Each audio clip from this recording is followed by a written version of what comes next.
Dubois, je suis chargé de projet économie circulaire pour le compte de Prémisse. Prémisse est une entreprise de déconstruction du groupe Colas, spécialisée dans le curage, le désamiantage et la déconstruction.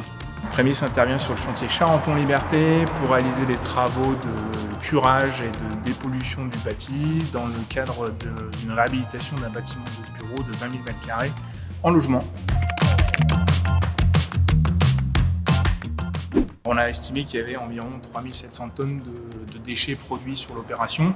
Parmi ces 3700 tonnes, on a 700 tonnes qui ont été réemployées, donc soit dans l'opération, soit à l'extérieur, sur environ 15 types de ressources différentes. Donc ça fait quasiment 20% de réemploi sur l'opération, ce qui est assez conséquent pour une opération de curage. 7 flux différents pour le recyclage des déchets, donc le bois, le plâtre, les gravats, les métaux, les isolants, le verre, les D3E, et on a également forcément une benne de fraction qui reste en mélange. Donc, mais on va dire, nos prestataires de déchets nous permettent de valoriser aussi une partie de ces mélanges de déchets, ce qui nous fait un total de valorisation de plus de 90% sur 3700 tonnes.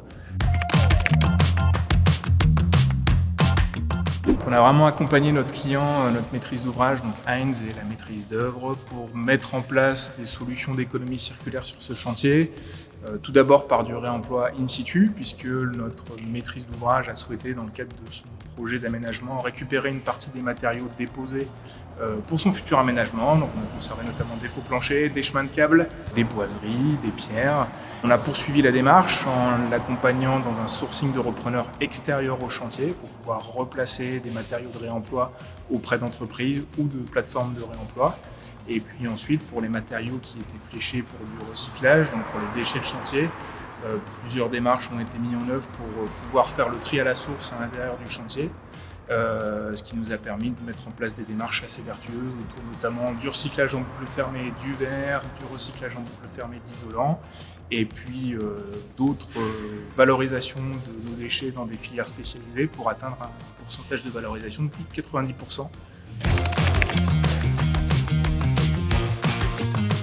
Grosse contrainte de planning qui était demandée par notre maîtrise d'œuvre, et donc on a un chantier de curage de 20 000 m² qui s'est réalisé sur une période de 5 mois. On est sur un chantier qui se situe dans un milieu urbain particulièrement dense, donc on a une forte contrainte liée à ça, et notamment assez peu de place sur le domaine public pour pouvoir installer des bennes pour faire le tri des matériaux à recycler et à valoriser.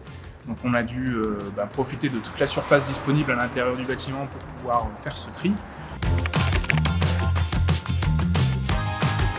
On peut vraiment considérer que c'est une source d'inspiration, ce projet, par rapport à la démarche qui est mise en place et par rapport au fait que lorsque tous les acteurs du chantier sont mobilisés pour que la démarche se mette en place, on peut obtenir des résultats très impactants. Donc, quand je dis tous les acteurs, c'est à la fois le maître d'ouvrage, le maître d'œuvre, l'entreprise de travaux et aussi les prestataires de déchets qui nous ont accompagnés pour réaliser ce chantier.